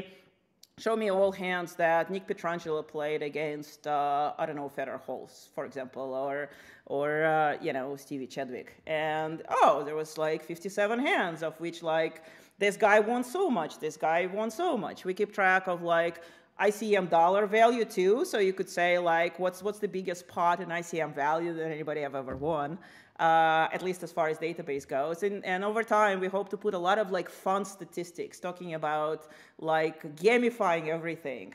We call them sports statistics. Like in any other sport, if you see like, Kerry shooting a three-pointer, you immediately, the broadcasters can tell you, how many times he had shot and what's his record versus other, the best shooters. We don't have anything like that in poker, but PokerBase gives us premise to have data sets and analytics that we could actually say who, it's just a very fun way to kind of gamify watching and understanding and following your, the fan base of the great players. So that's another cool piece. And then the final, I also want to mention something. So Octopi Poker, our mascots are octopuses, right? So it's a really cool creature. We think that it embodies, a lot of like poker stuff in a very cute way. And we have specifically two octopi that are mascots. They're George and Tom. George is the octopus that is kind of our symbol. And so we have this service called Ask George. And so what George is that it's really a bot that sits on top of ChatGPT type of infrastructure that we increasingly teach more and more about poker. And you could come, and it's free right now. It's not even behind a paywall. You don't even need the paid account. You could just go to OctopiPoker.ai and click on Ask George. And then you can ask George poker questions. And you will often get pretty surprisingly good answers. It will ask you, are you an expert or are you a novice, because it needs to adapt. And then today it can give you, if you're a beginning player and you just want to know like what's up, you can ask George a lot of questions and get some pretty good answers. But our view down line, we're teaching George other things. We're teaching George to interpret and understand solver outputs. We think that we should be able to get to the point where you can give George your hand history, and it can do a pretty good job analyzing it. And then later down the line, we hope to train it on meta patterns. So you can not only ask it, well, here is the spot, what should I do? And it can just look up solver output and tell you. But you can ask it why, right? We're always saying, like, by the time we could ask George, why do I check raise my third pair so often, and get the meaningful answer, we'll kind of have created a whole other interface, much more human, if you will, into the world of machine and solvers. So that's like another direction that we are pursuing. Okay, it sounds like there's a lot of novel stuff there that is definitely needed. I mean, I would have probably predicted. I mean, one of the things. Actually, two of the things you mentioned were things that I personally thought would be good assets to the poker world, like the whole the whole way of. I mean, the thing you mentioned with the parallel chess of making the biggest final table hands like a lot more organized and visible, like that seemed perfect, and putting a human element to the whole solver thing, so that's uh, a bit more fun and not so cold and technical. It's very much needed.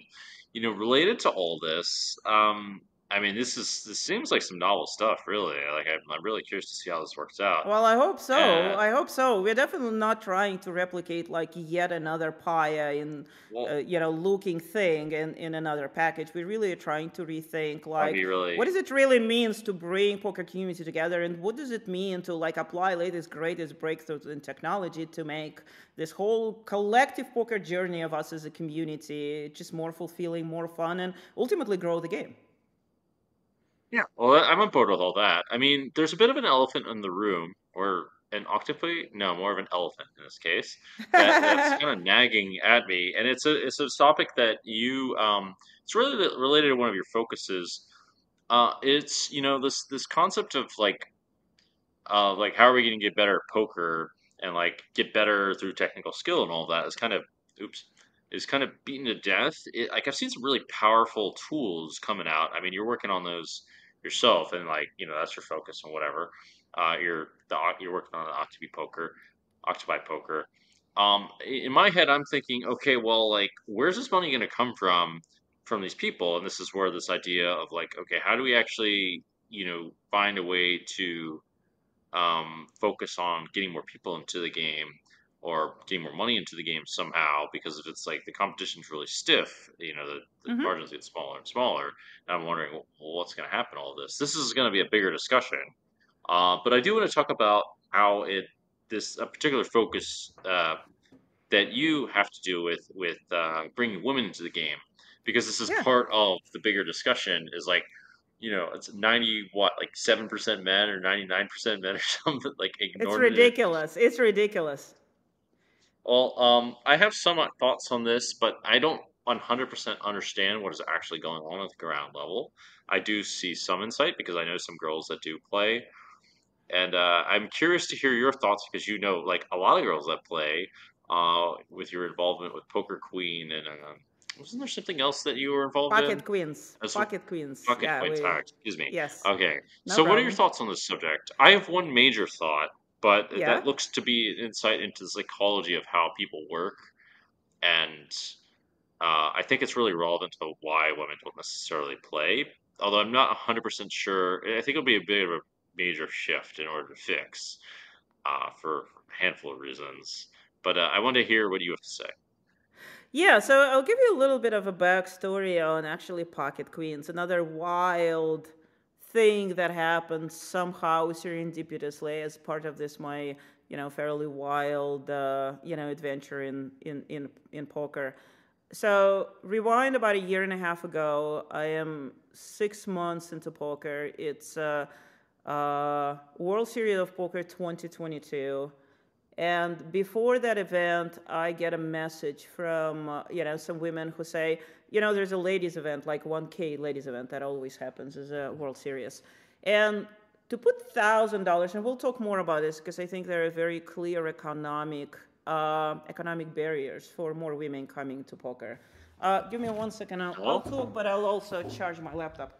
Um, so Okay. $1,000 is a lot of money for some people to pay, and lots more people would have played these events if they didn't have to pay $1,000. Duh, that's how poker works. So, anyways, it was an initiative to donate some money to put some women into the events, turn it into a free roll. I said sure, so I donated a little bit of money myself. I actually think there was maybe a free roll tournament that was organized to place these seats. I don't remember exactly. Anyways, that was like first step. Second, there was kind of a follow-on initiative. People who want these seats, let's give them some coaching. Would you donate some time? And I said, absolutely, I would. And so I was assigned 3 million to go and kind of just give a coaching lecture before the event. So I did this. And after the event, one of them, Rachel, that ends up two of us sort of co-founded this thing. After the event, she reached out and said, look, me and my 5 friends, like, we love poker. I mean, everybody is like, middle-aged, plus women living around LA. Definitely not a professional poker players, but just kind of love poker, right? We want to study poker. We want to get better. Can you help us? And I clearly don't have enough stuff going on in my life, so I said, yeah, sure, sounds good. Let's do this. So we form a study group, and I set up Discord server. I started giving weekly lectures. We started to do hand history analysis. I'm part of your study group in Discord, Jungle. Ours is not dissimilar at all. They're kind of interesting. It's interesting for me to see because our study groups are progressing, in space and time, and it's interesting to see how you run yours versus how we run ours. But anyways, we create this study group, and it's completely virtual, obviously. And then they come and say, well, can my friend join? Can my friend join? Can my friend join? And we say, well, sure. I'm going to run it so in a way that it scales. And eventually we call it Pocket Queens. Create a website called pocketqueens.poker, and this thing just blows up.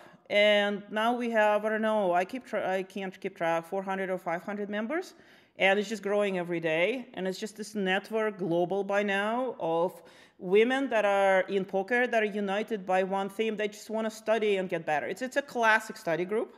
So we do a lot of things that are related to actually study. There's literally a daily study group that gets together to just, together study various aspects of poker. Then we have the lecture series where me and my friends, and maybe, by the way, I can tab you if you're willing to donate an hour of your time. Every Sure. Wednesday around the... I'm a little people curious. Come and give us lectures. So, and those are remarkable. I could give a lecture potentially. I'm a little curious what these study groups look like, because you know what I'm thinking in my mind is I don't know. It just feels like when I'm playing, I personally didn't study nearly as much as other people also did, and I'm just thinking, people are working pretty hard. People are working very hard, and they want to get better. And so there's obviously with a group that big, different people study differently. But we study various aspects of the game. There is a mental game aspect to it. We have stuff dedicated to mindset. We have a channel called Hot Mess where we could just, I don't know, just share anecdotes, cry on each other's shoulders, tell terrible stories and experiences people have at the tables, and and that's obviously, unfortunately, big part of why not the entire story, but part of the story is it's incredibly misogynistic the way poker community actually operates right now. But anyhow, there is all that. Really? But then so quickly. It is an issue, and we can dive into it, but I want to give you some other tenets that are so critical. So friendship are born very fast, and it's kind of fascinating to see how quickly, in this very virtual community, punctuated by live events where people get to see each other, deep friendships are developed. So the next thing people do is they start pooling their economic resources. So what is happening right now is around every major festival, people are putting money together, renting, grind houses essentially, right? Going together and saving on, housing costs, travel costs, and things like that. The next one is we just launched the coaching program or mentoring program, where people who want to have a mentor can apply, and then people who want to provide membership apply as well, and we match them. And then a lot of people are acting in both roles. They want to get mentored by somebody, but they also want to become mentors to somebody else. Pocket Queens is run 100% as a volunteer organization. There's no money involved, and hopefully will never be involved. Everything is 100% volunteer.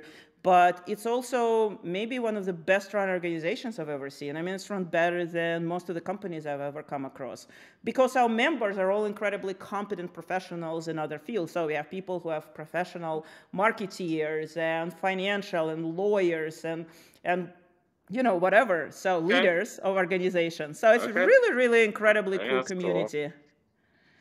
Okay, yeah. I'm a little curious. I think it's run that well. I'm curious how it's run that well, because I'm definitely not an expert in running corporations. Although I have people that kind of assign roles for that, and I kind of getting in there and figuring it out. So I'm definitely curious about that. I'm curious to learn.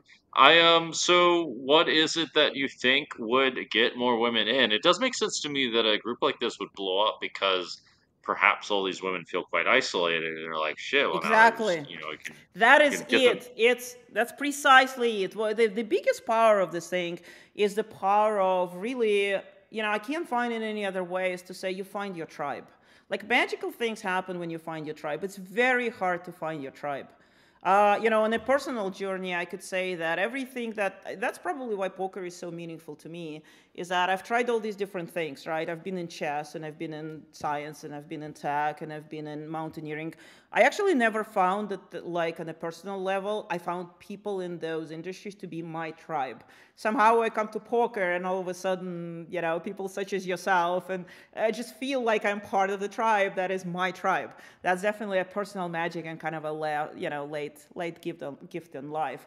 And this is why I'm so excited about it. I take so much more out of it personally than other things that I've done in my life. And I think that's how people feel when they find their tribe, when they join the right group, if you will. So yeah, it's super, super important. Okay, cool. Sorry, I interrupted. It makes. You were saying something. I have actually been studying like how movements and how communities form a little bit. I'm interested in building communities, so I just don't know what the hell I'm doing is the only thing. Well, I'm learning on the way. I found people who are experts in this. It's like it's not something that is like it's kind of a novel thing, but this seems to be the future as far as also positive impact is concerned. But like poker's like I think part of Pocket that, Queens and is a really interesting study because it's completely organic and it's kind of blowing up, and I think it has a potential of just blowing up, many more order of magnitude. Now, you kind of started there, and we didn't explore it, fully, but basically, part of complexity of making like big social changes viable for a long time is how do you scale them, because you need to change the method of scaling dramatically every time you add a zero. So like when you're trying to make something work for 10 people and for 100 people and then 1,000 people and then 10,000, 100,000 or a million or then billion, like it takes a completely different governance structure and the skill set and whatnot. So, I don't know how far down that rabbit hole to get. I would just think that optimizing for size isn't really the right way to go. That's my personal feeling. Based off of like what I've learned is just that size and magnitude of things tends to be a bit of a trap, You need whereas you want to to, look at the short answer, you don't want to cap your growth. I think that's the wrong way. But you need to refactor your governance structure with every zero you want to add. And some of it is a little reactive, and some of it is very proactive. Like if you want to add another 10x, you have to go and change the way you operate every time you add a zero. Looks like my area is like running out a little change in the lights going on. So we're gonna have to wrap things up real soon. But a simple metaphor for this that I don't know. All metaphors break, but it's like let's say you go fishing, right? It's one thing like what kind of net you bring with you if you want to catch lots and lots and lots of crawfish, versus if you want to catch tuna, versus what you want to do if you're like catching killer whales. Like the net, the structure of the net is just completely different depending on how many things and how big of a size. So it's the same thing in business. Sometimes we say, okay, are you hunting rabbits or elephants? You hunt rabbits and elephants like completely different way. And same thing, like do you want to build a lot of little communities?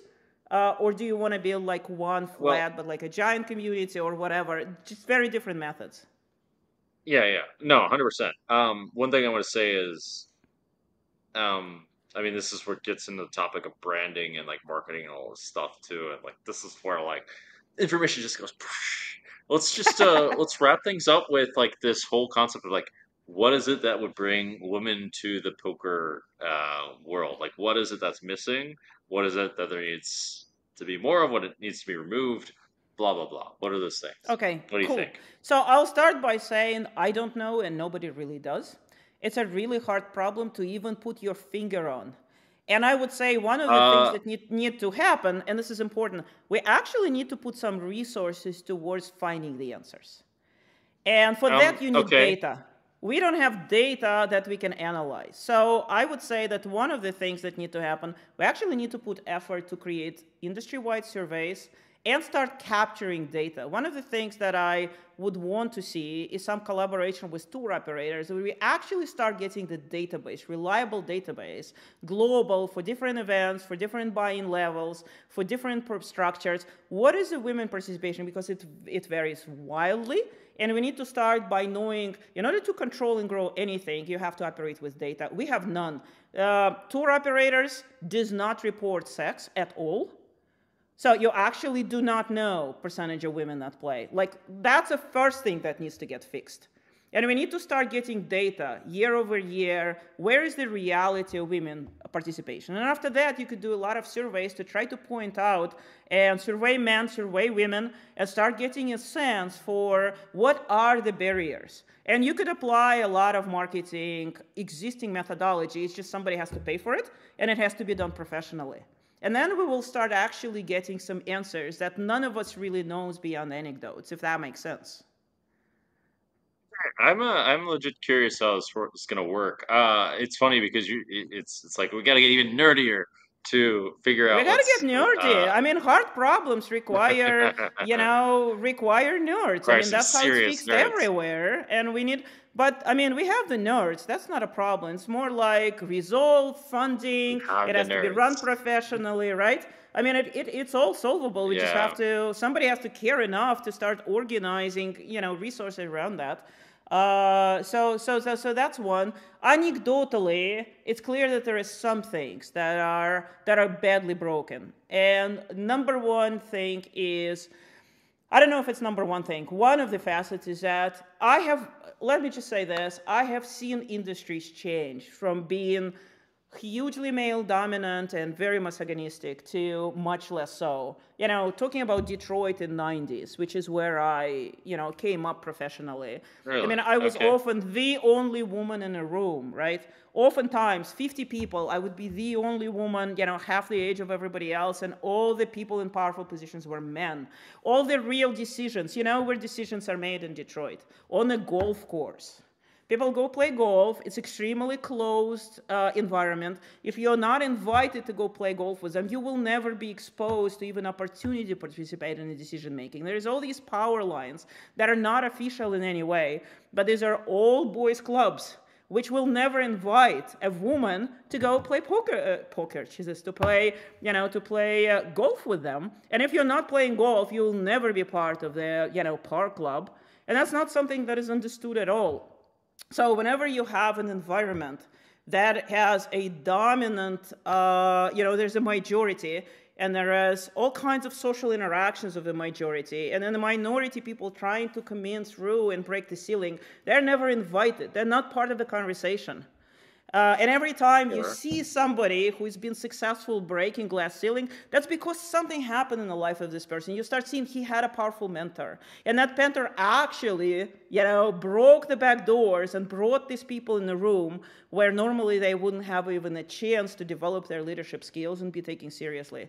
I've seen Detroit have come down and become a place where women run General Motors, Lockheed Martin. Was it possible 3 years ago to imagine that Lockheed Martin will be run by a woman, right? Or General Motors? Like, impossible. There was no universe in which this was, ever going to happen. Well, it did happen. And we see, VC world extremely, male dominated. And as a women tech entrepreneur getting funded by good old boys of Silicon Valley, that's another, level of complexity they have to deal with, which just reduces your chances. Is it completely impossible? No. Is it easier today? Way easier than, let's say, 20 years ago when I started. But these are all layers that make it harder and harder and harder. The playing field is completely unleveled. And then on a like an everyday situation, I mean, let's be real. How does somebody get in poker? You go to your local poker room, you sit there at the midnight, right? You grind low stake cash. So who is sitting at the table? Drunk men. And they get drunker and drunker as the night progresses. And they behave horribly towards masseuses and women dealers and women at the table, right? And it's just an environment where women need to have extremely thick skin to even want to subject themselves to be a part of it, right? And that's just I had an anecdotal kind of a similar sort of situation of just like the environment is just not very welcoming, you might say, where there's just all these fucking dudes doing things that are just really off-putting Oh, to absolutely. And women let's just are be not creating clear. the right Men are environment. generally very disrespectful of, women's ability in poker. And this role just creates layers and layers and layers of obstacles. And then we get to economic opportunity. And again, if you think about it, here is a middle-aged family, right? And poker takes money. And here is a regular Thursday night. Who is more likely to be able to, after work, head into the local poker room and spend the night playing, 1-2 or 2-5? Is it the husband, where wife stays home and, feeds the kids and busts them between soccer practices, right? And waits for husband to, he comes home when he comes home? Or now reverse this, right? Now a woman came back from day of work and said, hon, I'm heading to play some poker tonight. So, you feed the kids, you take them to soccer practice, you put them to bed, and yeah, I'm taking, $2,000 with me, 4 buy-ins just in case. Like, have fun and I will have mine. Like, this is just completely asymmetrical situations in modern society. Yeah. I mean, I could see that being the case. I don't know what the situation with that is, especially with that one I can't comment on. I do know that it sounds really likely that the men isn't really a deal for women. I mean, that makes a lot of sense to me. Also, just because, like, I mean, I've been in a lot of poker tables where, like, I could just not really imagine, women going and thinking, "Oh, this is really what I'm going to be." All these angry dudes getting mad Well, at a lot of losing women, and like, a lot of women do, a lot of women do, and then they take this case. Let's just say it's whatever 17-year-old, teenager that is playing online, is obsessed with poker, want to become a pro. It's weird enough if you're a guy and your family is probably like, whatever, you're widowed, but you say whatever, fine, and then you quit school and you move to poker and you find grindhouse with similar whatever 18-year-old, and you like cut your teeth together by bunk bedding together, 8 people in a house or something. I heard a ton of stories like that. Now imagine you're a woman, imagine you're a girl, you're a 17, you want to do the same thing. I mean, the social stigma around this is not the same. It's not even 10x harder than this. And your family is going to give you even bigger crap. And then you actually don't have an option to go to Vegas and, find, another 10 girls that you can move in a bunk bed and grind poker together. It's just not going to happen. And you're not going to be accepted to the boys club either. So how do you break through? good question. Uh, I mean, I was just talking to Nikita. Nikita said she did go to, like, I mean, she went to something in Barcelona where, like, it's her and a bunch of guys, but, like, I mean, I would think Yeah, that's hard for exactly. a woman I in the mean, first place I to mean, do. I got lucky because I got picked up by all men study group that somehow opened the doors for me. But I had stuff to trade, right? I'm twice their age, and I can trade my business skills for their poker skills, and it kind of works for everybody. But that's a one-off. But if I didn't have the study group that would let me in, I mean, I would have no chance in poker either. At least not nearly on the same curve. Yeah, I could see that being a bit of an issue. It'd be really interesting to get some data on this. So let's Yes, yes. we this has been a long one. Let's wrap this up with the notion of get some more data and like figure out what's actually going on. That would be nice to. I mean, it opens the door to like I think a problem's kind of creeping. It's been creeping for a while, but there's been more and more people like markets have opened up or whatever. But the problem of like getting more money in and more people in the poker world, Look, more whatever if we opportunity. could increase women participation from under 4% to 30, we will expand the game. Like, there's no other way to expand the game by 30%.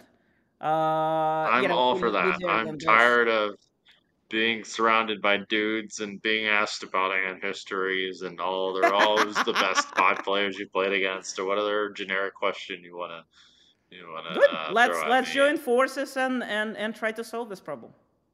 I'm happy to do that. Not particularly. Sausage is not my food of choice. As it turns out, and but yes, let's do that. I also do think somehow the problem of I mean I want to figure out how to solve this problem of where is this money actually going to come from, but that's a bit bigger problem. The money of, if everyone loses, that's the thing about poker, is it's a zero-sum game in terms of money. But maybe there's a way around. But it's not a zero-sum. But it's not a zero-sum game if the game grows. If it continuously grows, yes. Exactly. And we have a lot of growth left. A lot of growth left. Which is why the best way to do this is to keep growing the game. Yeah, well, anyway, I'll revisit this subject. And, Octopi Poker, making some waves. It's good to hear. And it sounds like you are too, Victoria. Are you making some high-stakes tournament waves as well? Congratulations. Well, I hope so. I'm obviously getting started. But, we shall see what the future holds.